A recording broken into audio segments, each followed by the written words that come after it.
Salamat kayo. Pastor, sa kuan sa Manila mo siya niya sa akong nauna brad. Ating siya mga yandang Ginoo dito mga membro. Nangatulan ni siya dito. Kunya kining dako ko pasalamat ti kahaponon tungod kay nakaabot mi diri nga maayo nya walay mga kakulian sa kadalanan.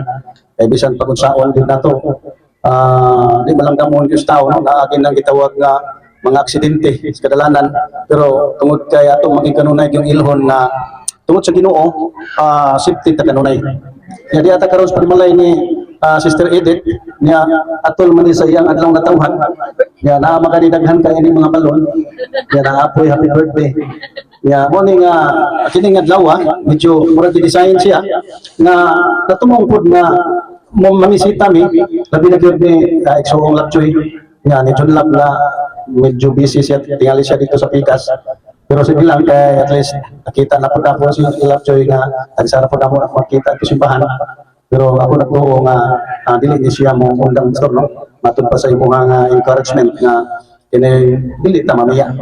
Kung nahitabo man atong panahon sa mga disciple ni Jesus Christ nga nibiya sila no tungod man kay ang uban kanila murag natingali kalibog sa panginabuhi pagkaha o kalibog sa mga pagtuon. Di tingay ganahan di ba nga mo mosunod sa atong Ginoo. Panini karong panahon na medyo murag nakakita na magitag mga ilhanan na medyo dili na maayo ang panahon no. So buti pa sabot dili na tingali ang ayan pa nga magduwa-duwa o magduda ta na ang mga nahisulat sa Biblia na hitabo sama aning mga lino, mga gubat, kunya gutom, mahitabok ni mukuyanap ni tibok kalibutan, tibok ni Berso. Kunya na di pasidaan sa Ginoong Kristo nga dili ta ngayon magkabalaka mahadlok makuyawan kung mahitabo ng mga panahon na no mahinungdan nga alato igsuon nagdasig nga kini nga tuang nakapunan may tungod sa pulong sa Ginoo o kining pagpadayon sa pag-alagad niya kay kini kong mga tawo nga maalagarod sa Ginoo magpadayon magdiha sa mga fellowship no dias panagtigom sa simbahan ingon nga nihatag ka og oras panahon diha sa pagsimba sa Ginoo. Buti pa sabot mura pa kag nialagad ba parehagod na kung ang pag-alagad nato sa atong ginikanan kung unsay isugos atong mama papa mao man mosugot man la no o kaha pagtuon tas lugar nga gusto nga ipaadto sa ato ang ginikanan usa sa pag-alagad no isip pag-alagad sa ginikanan mao po diha sa Dios medyo mura may pagka-distansya gyud ang ato ang panimalay matag panimalay nato ngadto sa lugar din ato ta matigom pero gasugo ang Ginoo nga sa unang Korinto pastor nga sa unang Korinto 1:9 nga gipanagtawag ko kamo ngadto sa fellowship no kay didto makikuban ta sa ato ang Ginoong Kristo no moinungdan nga maayo kayo rong taklas kahaponon tungod kay atong makita ang atong maigsuon nga kini silang duha si Andre o si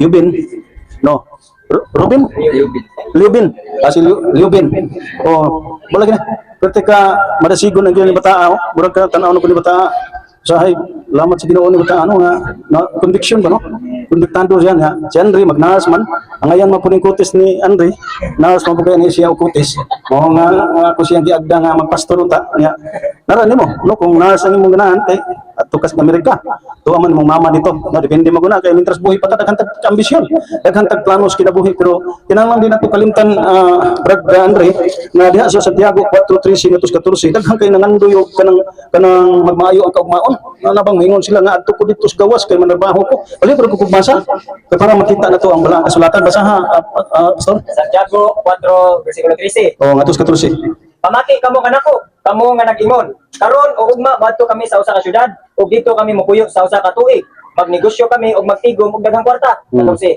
ang tinuod wala gani kamo masayod kung unsa ang mahitabo kaninyo ugma kay ang atong kinabuhi sama lang sa gabon nga makita karon ug sa dili madugay mawala no matud pa klaro gyud kayo ang pamulong ni Apostol Santiago maging ala Santo Santiago sa laing nga term nga kining daghan tag mga ambisyon no nga moadto tag syudad moadto ba tag laing lugar para kuno ta magpatigayon magnegosyo mangwarta manginabuhi apan matud pa ni Santiago wala moy kabangkaagan sa ugma or kaugmaon ano man kay kining atong kinabuhi sama ra kuno nis gabon kining gabon laing term na aso sama ra kuno tas aso nga magpakita siya makadiyot apan takwahaw lang nga mawala ra diha mao ni ang atong ang reality sa atong kinabuhi brother Andre nga dili man dautan ng pagpangandoy ay sa imong kabatanon puno kita sa ambisyon, puno ta sa pangandoy nga medyo mo angat ang atong kinabuhi, pero ang pulong sa Ginoo nagpabilin nga kamatuoran ug nagpahimangno nato na kini kinabuhi sa maragi ni siyas aso nga mawagtang ragi dieta. So dapat gidi ayon tagyod ang mabutang sa atong kasing-kasing mao gyud nang dili gyud pagkalimot diha sa Ginoo. Bisan tingali mahimo na kang manaas na ka sa mga dagkong ospital sa USA, pero ang di mo kalimtan nga padayon ang imong pag-alagad ug pagtuo sa ato ang Ginoong Hesukristo, no? Kay bisan man manarbaho man kita assistant, na sama nimo tin nanarbaho ka sa opisina mo nang imong dagway mura pagka mistisa mo na nga ana ang kahimtang nato, no? Natay matag kanya-kanyang sitwasyon, status sa kinabuhi. Samtang kami ang taon nga naa sa gawas, driver ang taon mi ang mga naong ani puro na taon mi magawa ra kin taon mismo negro, no? Pero di na to na iksapayan kay sa ato lang naging kaingon kini atong kinabuhi man kanya-kanya lain-lain tag ginasubay, no? Samtang si iban ang taon kanyahang linyas kinabuhi magsige siya luto mo na nga din pagkatapos din naging dakuha, no? Kay magsige siya og luto masibog tilaw wala na ini kinahanglan masayod kita nga mao gid ni si reality sa kinabuhi Pastor Kino. Mo nga daghang kayong salamat sa mga pagtulunan niya pagdasig lang po sa atong magsuon nga dinhi nga ang atong matag usa dunay kanya-kanyang pangandoy o ambisyon, pero timan nga ang usa ka butang nga dili gid angayan nga biyaan nga dili nato biyaan gid ng pagpakikiusa diha sa Ginoo diha sa lugar sa simbahan. Ano ko basa sa unang Korinto 1:9? Unang Korinto 1:9. Kasaligan ang Diyos na nagtawag kaninyo sa pagpakikiusa sa iyang anak nga si Kristo nga atong Diyos.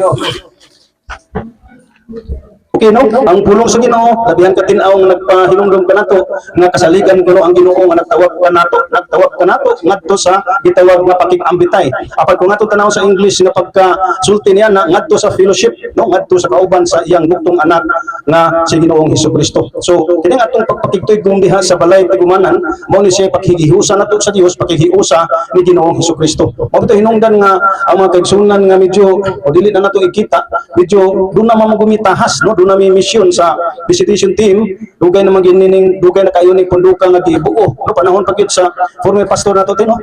Ang imong mamantong mama niya, ang imong mama ni retired na tingali, mao nga ikaw man napuli, no? O nga dugay na gini panahon na ning pagpamisita namo, ngano man kay ang katuyuan gid namo mao ni ang pag-usisa, pagbisita sa mga kaigsunan nga nilaylo sa pagtuo. Kay di man ta mosugot lagi nga ang paglaylo gud nato sa pagtuo sa pulong sa Ginoo, ang paglaylo nato diha sa pagpangalagad, pag-adtog church, pag-adtog simbahan, mao pud siya pagsugod, no? Pagka-aktibo na hinuon nato sa mga butang kalibutan. Amo hinungdan na lang hinuon nga di tagabantay na naglubog na di atas pagpakasala. Apan kun ang tao mapadayonon gid diha sa panagtigom sa church, kanunay ta makadungog og mga pahimangno, kanunay ta makadungog og pulong sa Biblia, kanunay nagbadlong nato, no? Kung unsa ang ato ang mga kalihukan binuhatan. So buti pasabot kanunay tang mapahinumduman o may mong mapakbang ang atong mga kalibutanon nga mga pangandoy planos kinabuhi, no? Mahinungdan na di agi mi dinhi wa namo gid ni kaligtae ang pagpamisitas panimalay ni Sister Edith nga among mabisita gyud si Junlab, no? Niya si Lovejoy tungod kay i-consider man gid nato nga ato kauban sa kapamilya nato sa pagtuo, no? Matupag last na verse palihog Pastor Ken diya sa kanang Galatia 6 9 palihog Galatia 6:9. ato Jesus. Busa dili kita angayng pulan sa pagbuhat og maayo, kay kun magpadayon kita moabot gayud ang panahon nga madawat nato ang ganti. Psikologist, busa ko adunay kay gayunan, dili nato kalapyon ang pagbuhat og maayo ngadto sa tanang mga tawo, ug labi na gayud sa atong mga igsuon sa pagtuo. Labi na gayon sa atong kauban o igsuon sa pagtuo, dili nato kalitaan ang pagbuhat gyud og maayo. Kay kini nga atong ipanghimo tanan, ato naman ning maani unya pagatubang nato sa Ginoo ug madamlag o sa paadlaw sa panudya ato unya ning himusdan o mapala nato ba makuha unya ni nato ning bitawag maani unya ni nato ning ato ang ipanghimo dinhi ibabaw sa kalibutan. O nga kung mga pagdasig niya kung bisita ato panagsa dito Sister Lovejoy, anong makakuan ka rin pa niya, umay mo, madaan mo dyan lang, kung busy mo kayo taon siya sa panay, nalapok ka na eh, busy naman po siya. Ang ikaw, baka na, kung yung gipon mama ng panagsak eh, panagsak ilang ba? Di naman po mo, ilang kayo permihan. Pero, ganahan kayo mo permihon. Kaya nga kung makita ka rin naman si Libin, no? O si Andre. Salamat kayo sa Ginoo. Ang Diyos ko magkapanalangin atong sa adlaw na tawhan ni Sister Edith. Niya ka nang wag gimi mag-ari tinuto yang giingon wa tong mami ari ang taon di ka basig makapuliki ang taon mo ba o nga ganang ayaw lang makablaka kay wa mo busog mamiki ka sa mua nya kaya ako mga kauban kanang tambok kinahanglan na pud sila mo reduce no igo ra kay na no so pala mo ihatag sa atong MC kay siya man gid mo nagsugod siya po mo tapos siya po mo tapos sa pagtampo praise God.